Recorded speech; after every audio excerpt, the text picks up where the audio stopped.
Hello, everyone. Hope everybody's doing well. I am Reverend and Civil Rights Attorney Augustus Corbett. Thank you for tuning in to this live. We have an extremely important topic to discuss with you today. Our country is really beginning to experience the ramifications of having Project 2025 and MAGA and Trump and all of that um, in place and being implemented, basically. So we're kind of in a situation right now, and I'm going to explain to you and talk to you about what this means for our country, and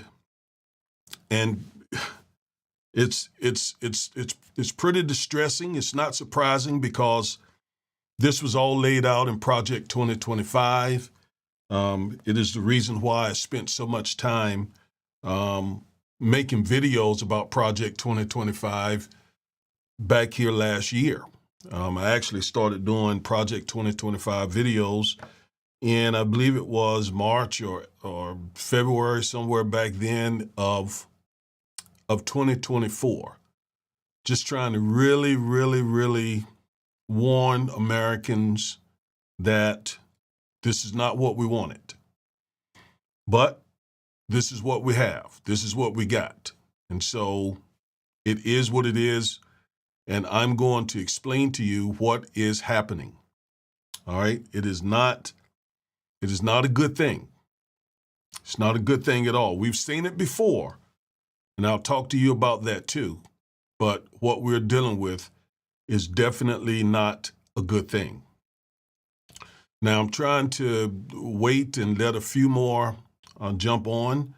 If you will, reach out and contact friends and family and let them know that we are on live so that this information can get around to as many people as possible. It's an extremely important video.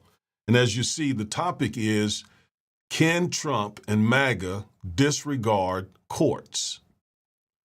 Can Trump and MAGA just simply disregard courts? Just simply say, I am not doing what the courts ordered. I mean, can they do that? And if so, where does that leave us? What's going to happen? It's a very serious question for a democracy, right? Very serious question for a democracy. All right, so we're going to get into it. Let's let a few more people join.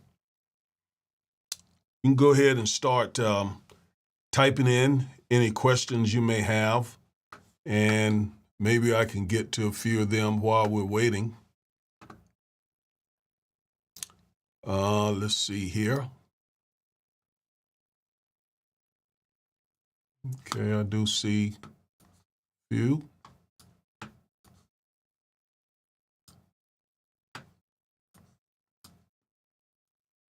All right.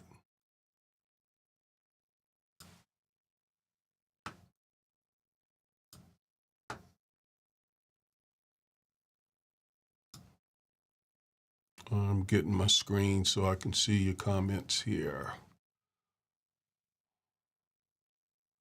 So Truth Matters asks a very important question. Truth Matters says or asks, do the courts have any power anymore? That's going to be the very first question that I answer. Truth Matters, thank you for joining us. If they can disregard, what the blank do we have courts for? It's another very good question. Should we start considering repatriation to Africa in mass numbers? It's another great question. Very good question. Okay, what else? Good evening from the Bronx. Good evening to you as well. When you take from the people, eventually they will be rock bottom with nothing to lose, and they will become far more dangerous. That's a very good point. And I'm going to talk about that as well. You're very right. Vincent Clark, how about telling everyone to get off their behinds and protest? It's time. Yes, sir. Yes, sir. I'm terrified for my friends and those I care about, trying not to despair. Don't despair. No, they are complicit, not powerless. That's interesting. And it's true regarding some of the folks that have been appointed to federal benches. This says, good evening from Birmingham. Good evening to you as well, Elder Jamison. All right, let's get into it. So what I want to start with is a tweet that was sent out by Vice President JD Vance. Let me see if I can pull it up. There it is. He sent out a tweet that I think is a good starting point. He says, if a judge tried to tell a general how to conduct a military operation, that would be illegal. If a judge tried to command the attorney general in how to use her discretion as a prosecutor, that's also illegal. Judges aren't allowed to control the executive's legitimate power. Now let's take those one at a time. If a judge tried to tell a general how to conduct a military operation, that would be illegal. That's false. That's not true. That's not true. Let me say this first and foremost. We have three co-equal branches of our government. We have the executive branch, we have the legislative branch, we have the judicial branch. They're co-equal. And each one of them have their particular duty as is described by the United States Constitution. The duty of the legislative branch, among others, is to legislate, enact laws, to develop a budget, to spend money. The job of the executive branch is to carry out or to execute the law. And the job of the judicial branch is to tell us what the law is, to decide legal issues.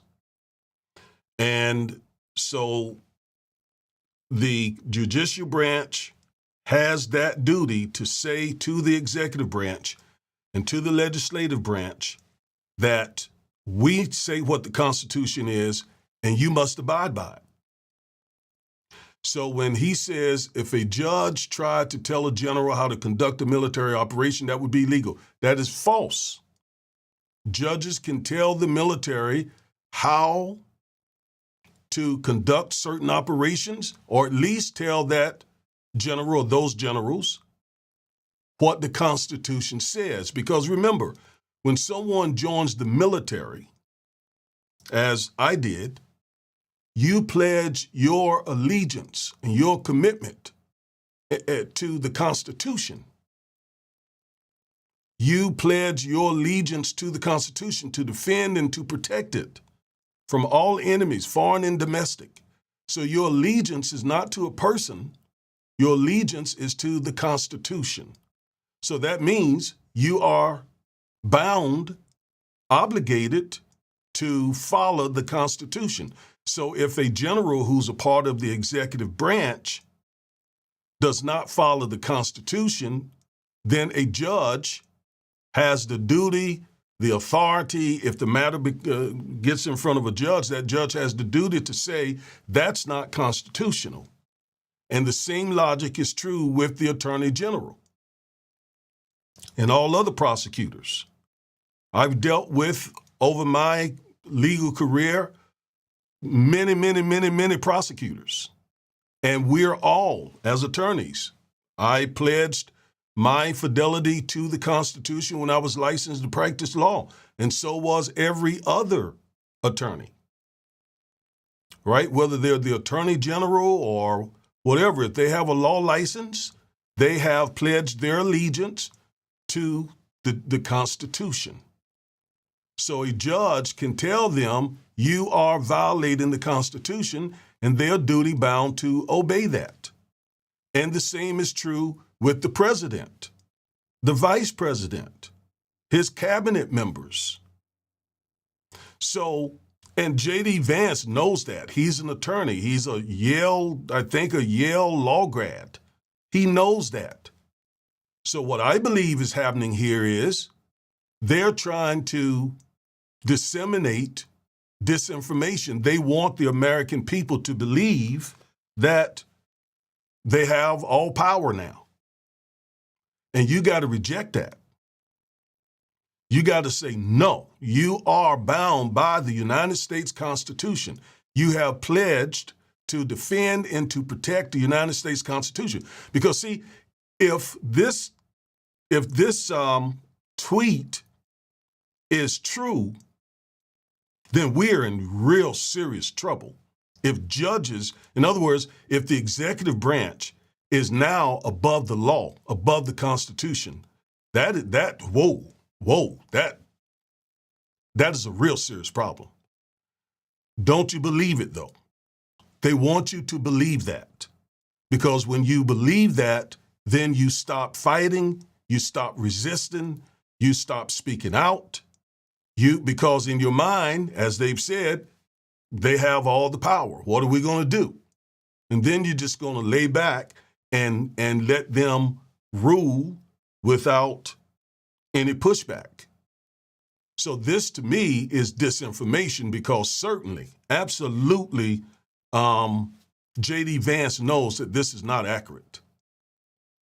Whether it's a military general or private, or whether it's the attorney general or a frontline prosecutor, or the president or cabinet member or an assistant to the president, all bound by the Constitution. All bound by the Constitution. So they are obligated to obey the Constitution. And so when a judge issues an order, they're supposed to abide by that order. And if they don't like what the judge says, then they have the option of appealing that judge's decision. Right? They have that option. So this is false. And I have crossed all three of these out. And I really want you to understand, not to believe this, because then you'll give up, the country will be in despair, and so forth. We need to be very, smart about what we receive from the White House, because, they're very, very, very good at putting information out, controlling the narrative. And this is something you should absolutely reject. They are still duty bound to obey judges. Now, let me tell you why.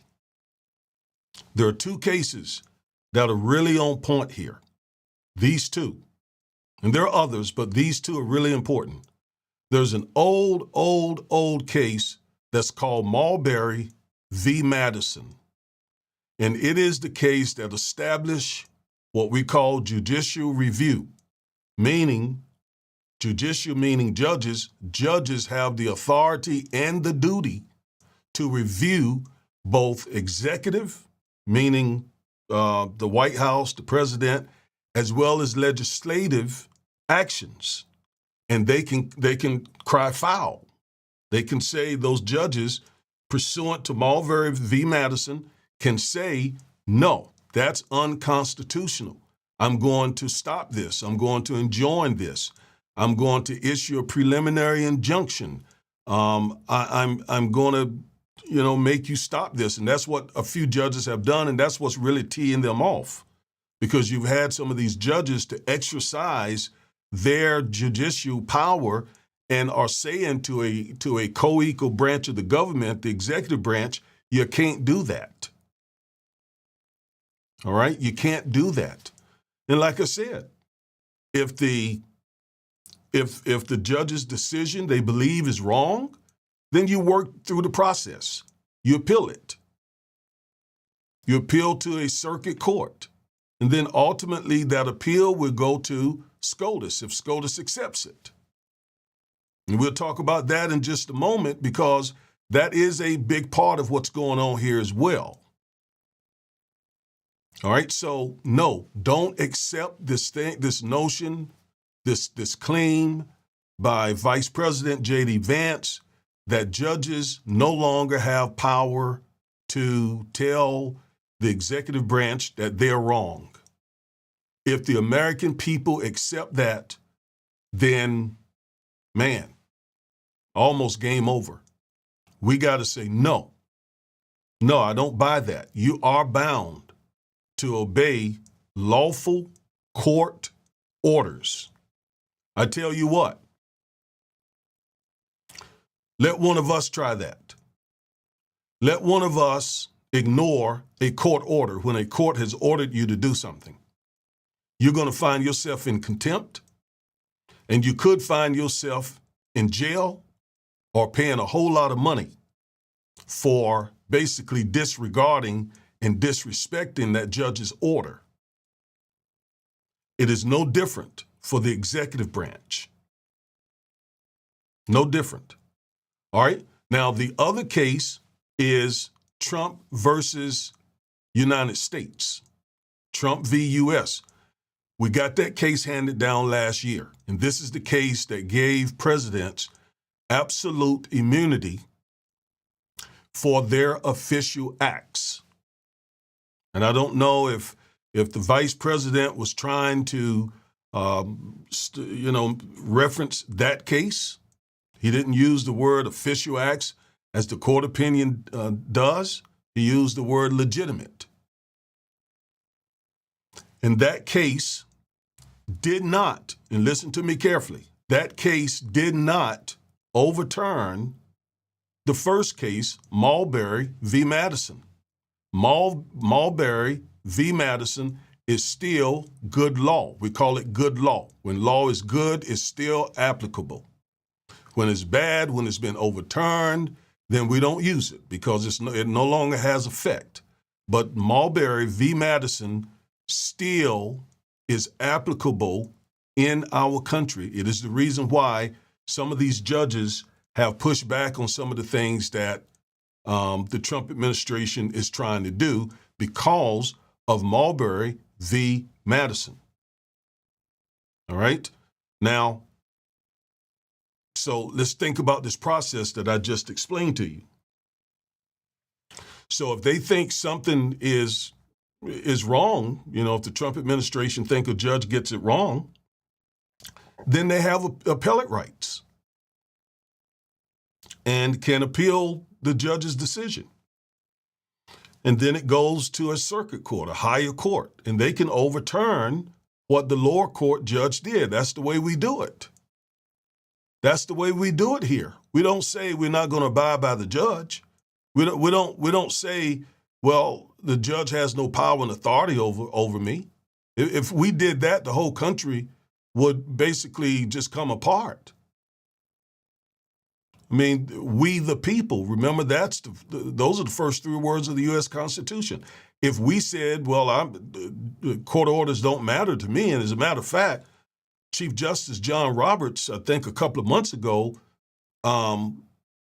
said, he said that we need the White House and everyone else to obey court orders. So no, don't buy this thing that JD Vance said that, a judge can't tell a general what to do, can't tell an attorney general what to do, can't tell the executive branch or the president what to do. No, reject that. That's not true. So can Trump and MAGA disregard courts? Yes, but it's illegal for them to. It's unconstitutional. Just like a judge can issue an order for you or me, and we got free will to say, I'm not doing it. But we would be in violation of the law. All right? So the quick answer to the question here, can Trump and MAGA or anyone else disregard courts? Yes, but it would be illegal, would be unconstitutional, and the court likely would find the person in contempt. All right? Now, we've had this situation before. This happened with Richard Nixon during the Watergate era. Very same thing. There were some tapes that Nixon and his assistants were in possession of, and a special counsel was appointed. His name was Archibald Cox, special prosecutor, law professor, and he was appointed to handle the Watergate situation for the government. And he wanted those tapes. And so he subpoenaed the Nixon tapes. And Nixon said, no, you're not getting them. The Nixon administration said, no, you're not getting those tapes.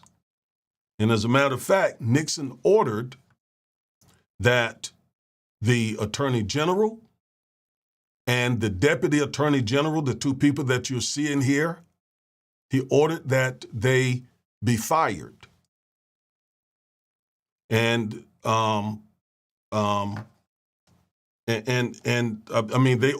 he ordered them. Pardon me. He ordered the Attorney General to fire Archibald Cox, and he said no. And then he ordered the Deputy Attorney General to fire Cox, and he too said no.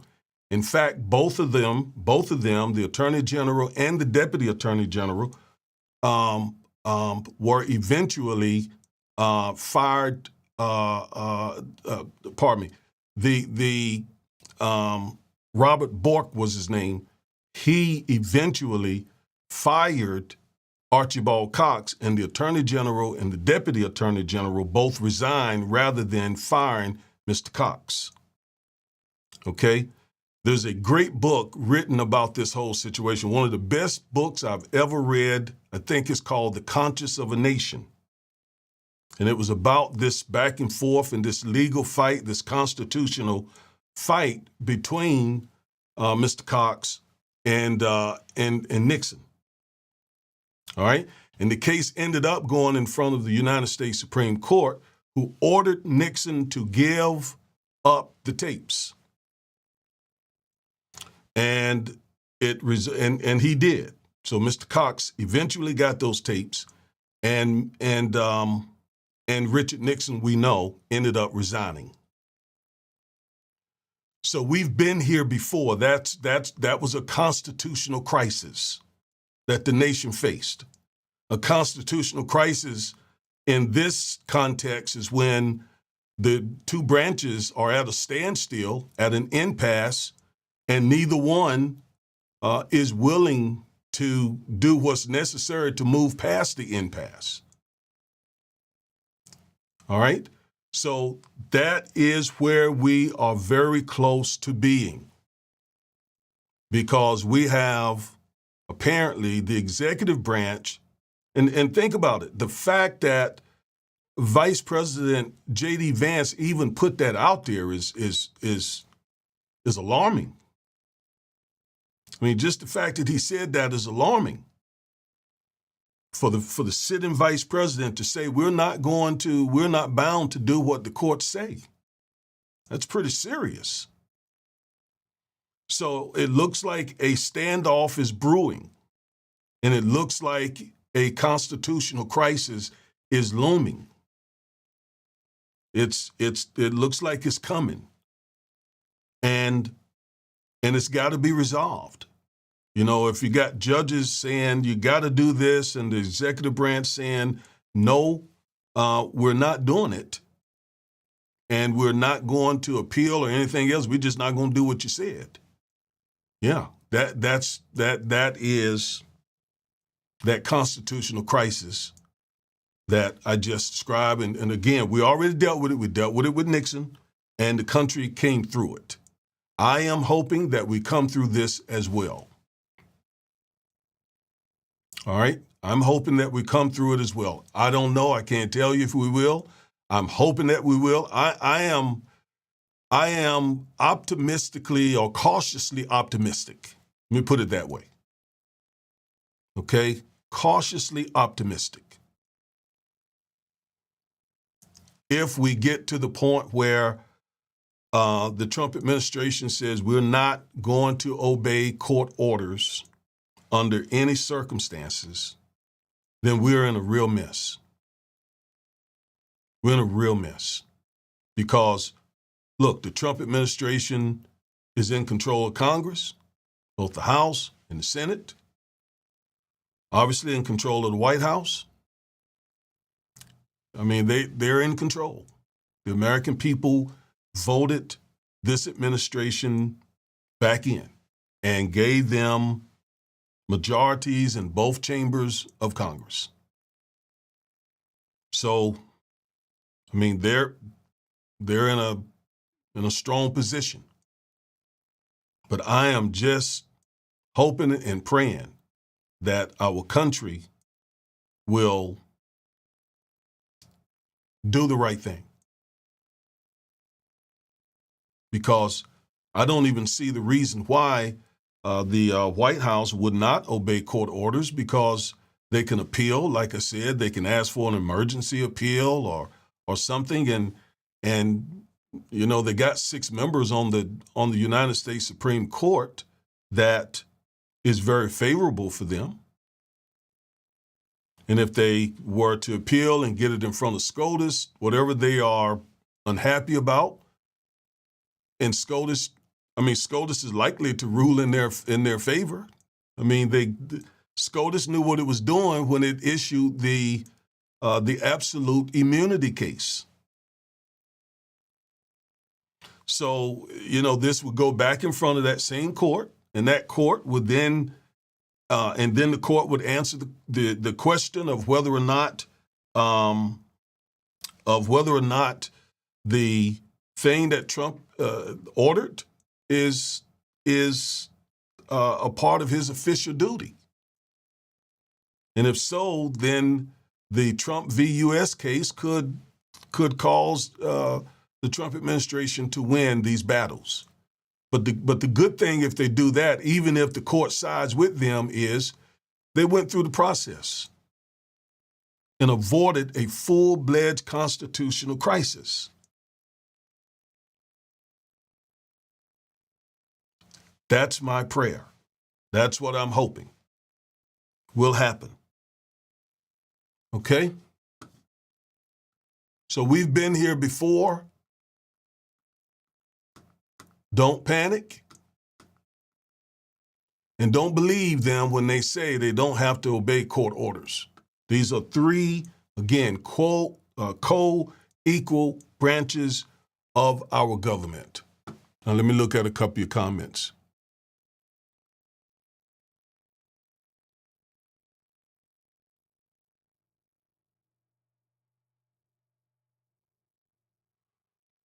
Okay, Vincent Clark said, if it wasn't for the Democrats, it would be over.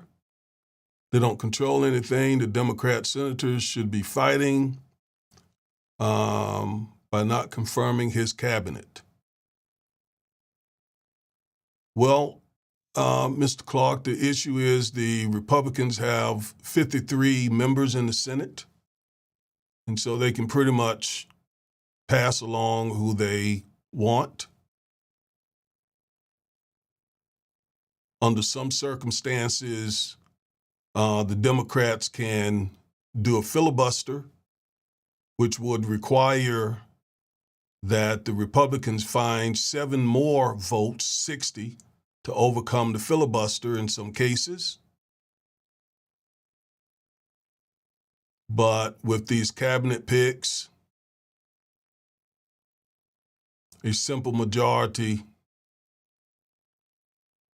is enough. Okay?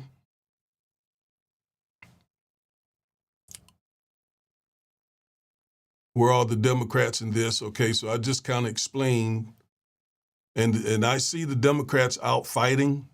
You know, they're out showing up at some of the agencies like the Department of Ed. I saw last week, it was pretty shocking to see that they couldn't even get in the Department of Education. I mean, that's where you are when you're the minority party.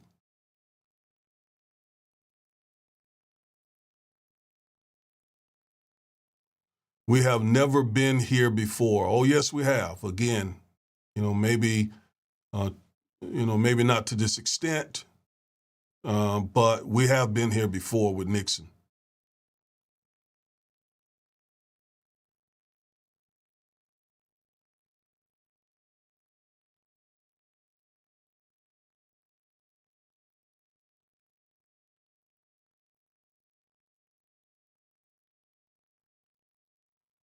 Trump has already shown us, JB says Trump has already shown us that he doesn't care about the Constitution or anything else. Well, I think it's premature to come to that conclusion yet. Let's see. Let's just see. Let's see if they decide to go ahead and obey court orders. He has some people around him like Pam Bundy, who's a licensed attorney, been doing it a long time. Let's hope, she, helps the administration find its way. The conservatives have a majority on SCOTUS. Man, they have a super majority, in fact. So yeah, you're absolutely right. Saturday Night Massacre, that's exactly what that was. When I talk about Nixon, that is precisely what happened when the AG and the deputy AG both resigned rather than firing Mr. Cox.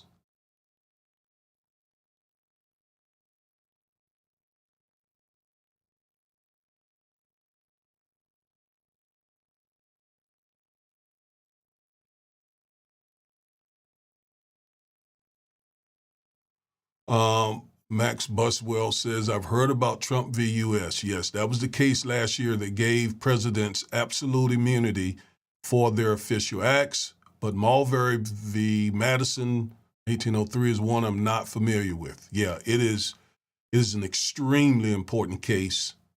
You learn in the first year of law school, maybe the first day of law school, that it gives judges the give SCOTUS and judges and so forth the authority to basically invalidate both executive and legislative actions. And it's consistent with Federalist Paper 78, which says as much. In fact, the first sentence of Federalist Paper 78 I think it was written by Alexander Hamilton, I believe, that the country is to be run by the rule of law. By the rule of law. And it lays out that judges have the authority to say what the law is. And so the Marbury v. Madison case basically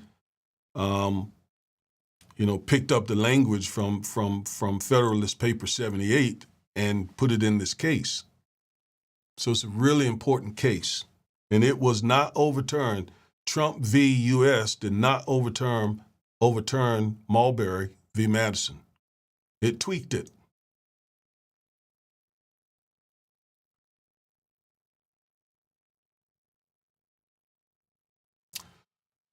So, where are we headed with this? We got to see. We'll know soon, too, in the next couple of days, because I saw one judge ordered the Trump administration once again I think, to unfreeze some of the federal dollars. I think that's accurate. So that's like the second time. But this could go on a minute. I mean, this could go on a while.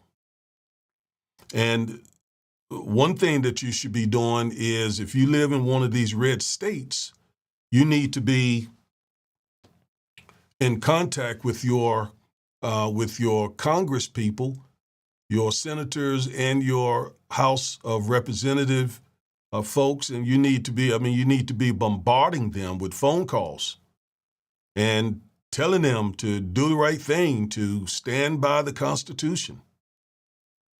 But folks, I have to tell you again, these people laid out their intentions in a 932-page document and put it online for a year, still online.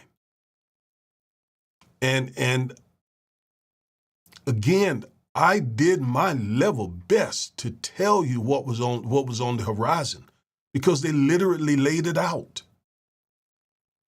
And it's the reason now, I told you all back then, it's the reason now that they claim that they have a mandate, because they put it up there. The American people read it. Most didn't. But it gives them the right to say, the American people knew what Trump had in mind, and they voted him in, which I disagree with.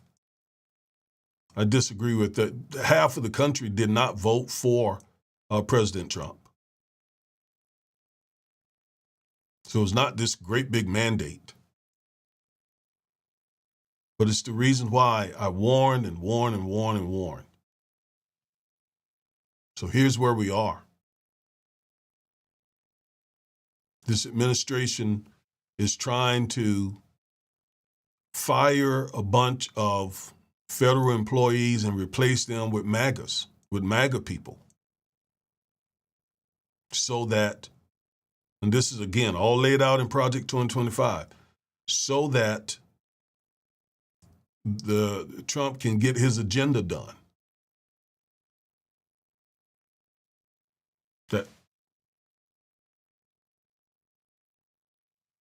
That's where we are. So we've got to basically wait to see what turns out, what happens. All right. In the meantime, call your senators, call your House members, and eventually we may have to take it to the streets in the sense of protesting. I'm hoping we don't get to the point where all of, like what we saw in China with Tiananmen Square and all that. We don't want that. That's not the way we as a country do business.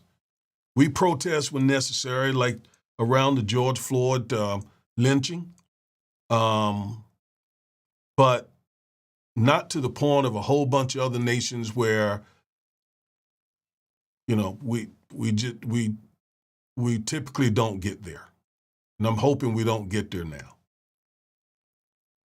But we're moving in that direction. So let's pray. In a previous video, I talked about, as a Christian, and those of you who are Christians, we are commanded to pray for those in authority for this very reason. For this very reason, the Apostle Paul told Timothy to pray in the church, there that Timothy was pastoring. Pray for all those that are in authority. So we need to be praying for Trump, for Vance, for his cabinet, and so on. That, because God is all powerful. God is almighty. Trump is not almighty. God is almighty. He has all power. Matthew chapter 28, verse 17 and 18, the Lord said, all power and authority has been given to me. Him, the Lord. He rules over these presidents and prime ministers and so on. He can make things happen. So pray. Not only protest, but pray. Not only calling your senator and your House member, but pray. Pray. Ask God to intervene. Let his will be done. Luke chapter 6. Jesus said, pray after this manner, the Heavenly Father, our Father who art in heaven, hallowed be thy name, thy kingdom come. God's kingdom come. His will be done on earth as it is in heaven. Those words are not just mentioned. Jesus didn't just mention those words just to be mentioning those words. He said that because he wants his will done on earth. But we have to pray it in. We have to pray it in. We have to pray his will in. Okay? Prayer is very powerful. Don't think that you're wasting your time when you start praying.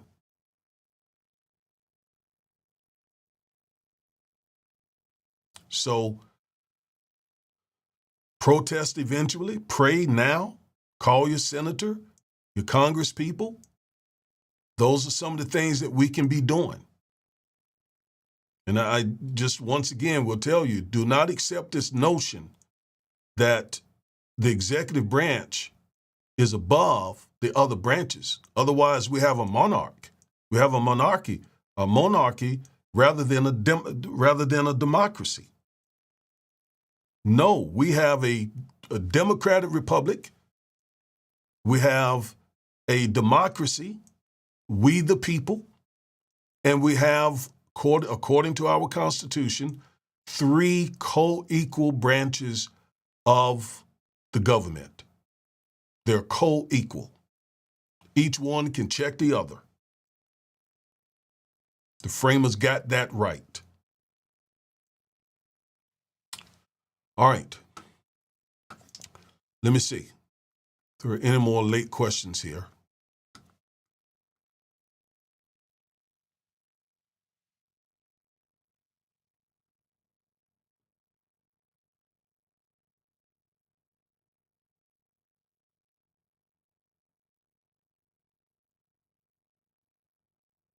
All right.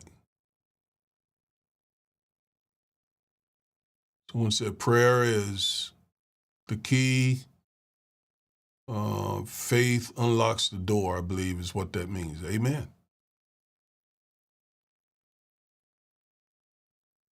Impeach, remove Trump from office. Well, the House is the one that does the impeaching, and the House is controlled by the GOP.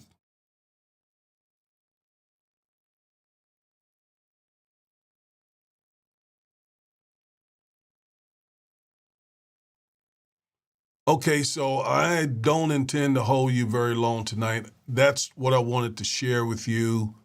The takeaways are, once again, do not accept what's coming from the White House, that they are not bound to respect judges' orders. Don't accept that. That's what they want you to think. They are bound.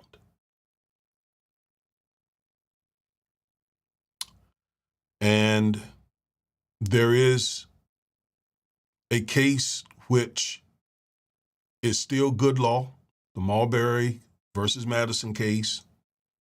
It goes all the way back to 1803, and a very old case.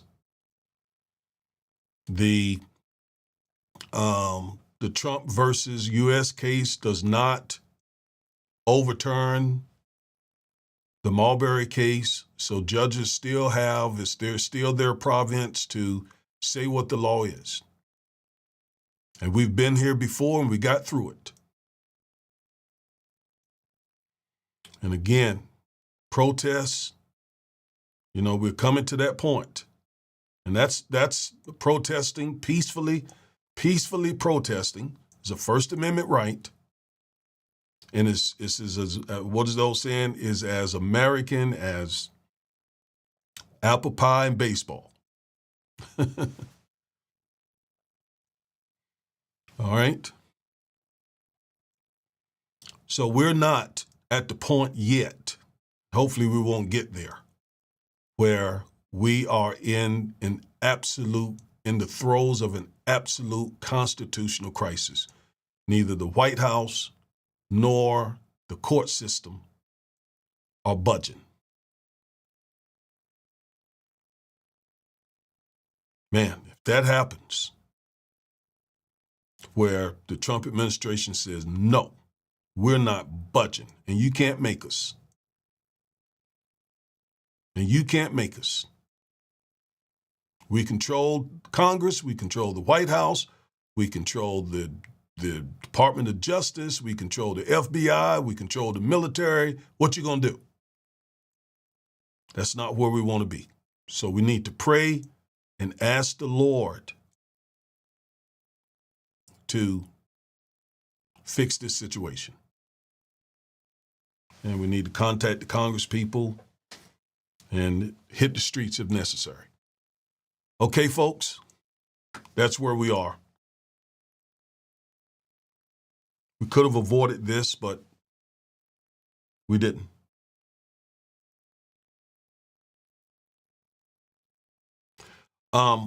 On Sundays, let me remind you of this, by the way.